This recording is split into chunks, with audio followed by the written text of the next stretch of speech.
Entonces, podríamos decir que en algunos de estos casos, algunos de estos siervos cayeron en el problema de la codicia. ¿Podría ser eso? Bueno, es justamente lo que estoy diciendo, ¿no? Y he leído el versículo 19 del capítulo 1 de Proverbios. Y es problemático, es realmente peligroso, porque dice la palabra que la codicia llega a quitar la vida de sus poseedores, es decir, los que practican codicia. Entonces, nos tenemos que despojar de toda codicia.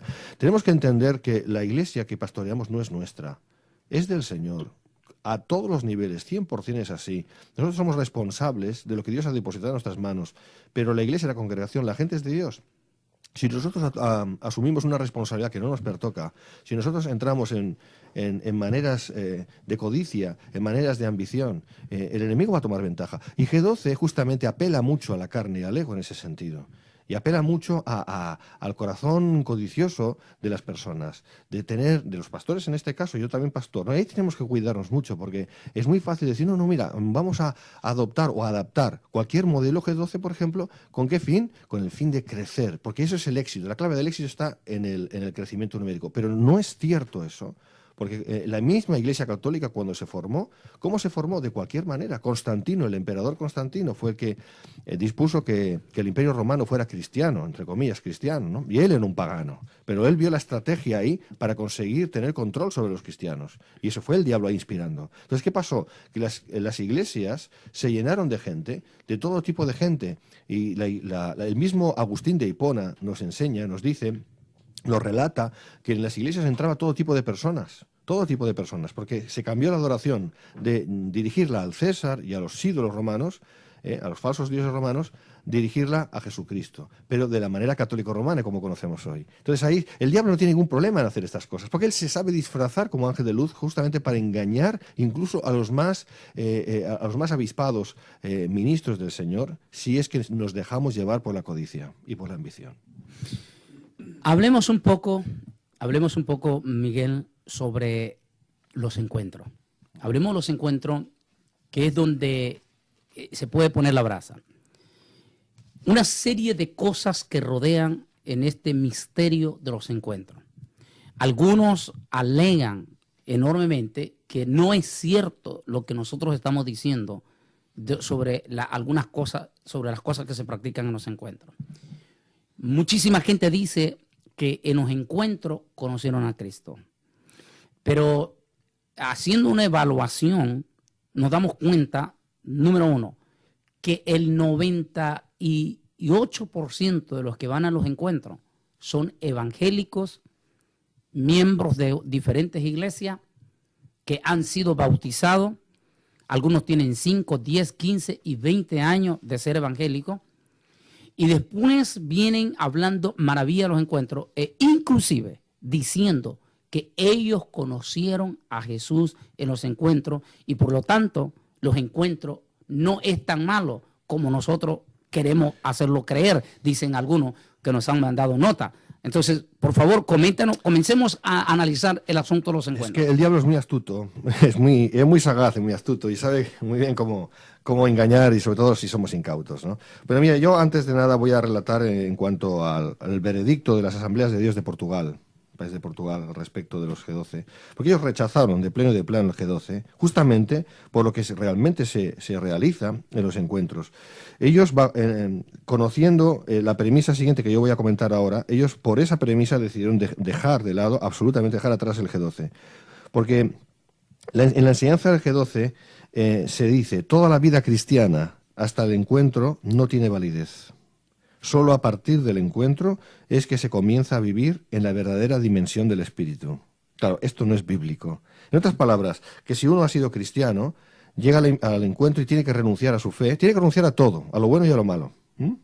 Entonces, claro, dentro de lo bueno tiene que renunciar también a su fe para adquirir la fe en Cristo, tal y como está enseñada y tal y como está plasmada en la visión y en el espíritu de la visión, que es muy importante hablar del espíritu de la visión, porque es el poder que implementa la visión. Y sabemos que ese espíritu no es el Espíritu Santo. Entonces, ¿qué le está pasando a este cristiano? Pues lo que le está pasando sencillamente es que está, de hecho, renunciando a su fe para adquirir la fe. Pero claro, él no se da cuenta que la fe que está adquiriendo no es la fe en Cristo. Porque si uno apostata directamente de Cristo, al hacer eso, no puede volver a recibir a Cristo. Además, esto no es escritural. No es escritural. Entonces, lamentablemente, ese Cristo que está recibiendo por haber renunciado a Cristo en ese encuentro no es Cristo. Y bueno, él experimentará una euforia, unos sentimientos, porque el diablo sabe cómo tocar las emociones, él es especialista en tocar las emociones y aparentar un sentido de presencia del Espíritu Santo, porque él se disfraza como ángel de luz. Y ahí está el problema. Y no se están dando cuenta estos hermanos que están cayendo de la fe para entrar en una fe que no es la fe. Y justamente las asambleas de Dios dijeron, no, nosotros no queremos saber nada del G12 porque esto es lo que se está realizando. Bueno, y podríamos hablar de regresión, podríamos hablar de prácticas que se hacen. En unas iglesias se hacen de una manera más descarada, en otras menos. Entiendo que también depende de la cultura de cada lugar. Entonces se adecúan a la cultura, pero el común denominador siempre es el mismo. El espíritu que rige los encuentros del G12, tal y como G12 es, no es el espíritu de Cristo. El espíritu de la visión no es el espíritu de Cristo. Entonces ya tenemos el mismo común denominador, por lo tanto tenemos lo mismo. Vamos a seguir hablando, Miguel, sobre este tema, más sobre los encuentros. En este momento estamos haciendo nuestro programa El Mundo Actual, lo estamos haciendo en vivo hasta el área metropolitana Washington, D.C. y para otras radios, quien va a estar inmediatamente pasándose este mismo programa.